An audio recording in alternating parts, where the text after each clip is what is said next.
Ang init sa mundong ito ay walang sinabi o walang saysay kung ihahambing sa init ng kabilang buhay. Paharul akhirati azimun wa shadid, sapagkat ang init sa kabilang buhay ay napakadakila at napakatindi. Pambungad ng ating khutbah, binanggit natin ang ayat sa Surah At-Tawbah 81 na sinabi ng Allah Ta'ala, وَقَالُوا لَا تَنْفِرُوا فِي الْحَرِّ La tanfiru fil har. At sinabi nila dito sa mundo, huwag kayo ikang magsipag-iskapo o magsipagtakbo sa init na yan. Sabihin mo sa kanila, ya Muhammad sallallahu alaihi wasallam, Qul naru jahannama ashaddu harra. Ipahayag sa kanila na ang init ng impyernong apoy ay mas matindi pa sa init na ating tinatakbuhan at pinagtataguan dito sa mundong ito. Law kanu yafqahun, kung talastas lamang nila ito. Naiulat din sa Sahih Muslim na ang Propeta Muhammad sallallahu alaihi wasallam ay nagsabi, narukum hadhihi allati yuqidu ibnu Adam juz'un min 70 juz'a min harri jahannam. Ito ay kang inyong ipinanggagatong o inyong ipinangluluto o inyong ginagawang ilaw na apoy, ginagamit ninyong mga anak ni Adan ay kaparti lamang ng 70 bahagi ng apoy, ng impyernong apoy, ng tinatawag na har o init ng impyernong apoy. Qalu wallahi in kanat lakafiyah ya Rasulullah. Sabi ng mga sahaba, kung ganoon ya Rasulullah, sapat na ito ya Rasulullah. Sumagot ang propeta, fa innaha fuddilat alayha bi 69 juz'an kulluha mithlu harriha.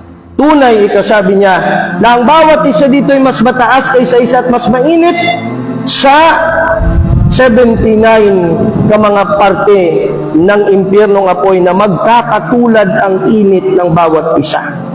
Walihada, dahil dito, ang mga salaful ummah, ang mga sahaba, tabi'in at atba'u tabi'in, kanu yabta'iduna bima fid dunya min shiddatil haqq. Sila ay nagkumukuha ng malaking refleksyon at contemplation. Nag-iisip sila, nagninilay sila patungkol sa init ng panahon sa tuwing mararamdaman nila ito. Fayatadakkaruna bidhalika al-akhirah, at kanilang pinapaalala sa bawat isa ang akhirah o ang kabilang buhay. Wa hadha ahadus salihin, at isa sa mga salihin, subba ala ra'sihi ma'an, mayroong tubig na ibinuhos sa kanyang ulo. Fawajadahu syadidul har, fabaka. At naramdaman niyang napakainit nito at naiyak siya. وقالوا ذكرت قول الله تعالى عن عذاب أهل النار.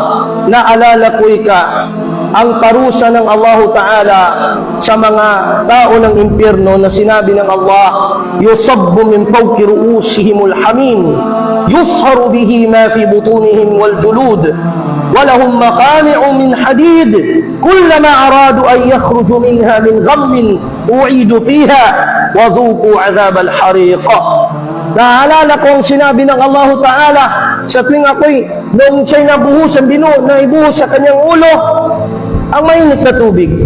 Yusabbu min fawqi ru'usihim, yaong mga tao ng impyerno ay ibubuhos sa kanilang mga uluhan ang mainit na naglalagablab na tubig at apoy na magkahalo sa kanilang mga ulo. Yusharu bihi ma fi butunihim wal julud, na natutunaw nito ang mga nasa kanilang mga kailaliman ng kanilang mga laman loob at ng kanilang mga balat. Walahum maqami'un min hadid, at sila ay mayroong mga gawa sa bakal ng impyernong apoy na yun ang pinangtutuhog sa kanila.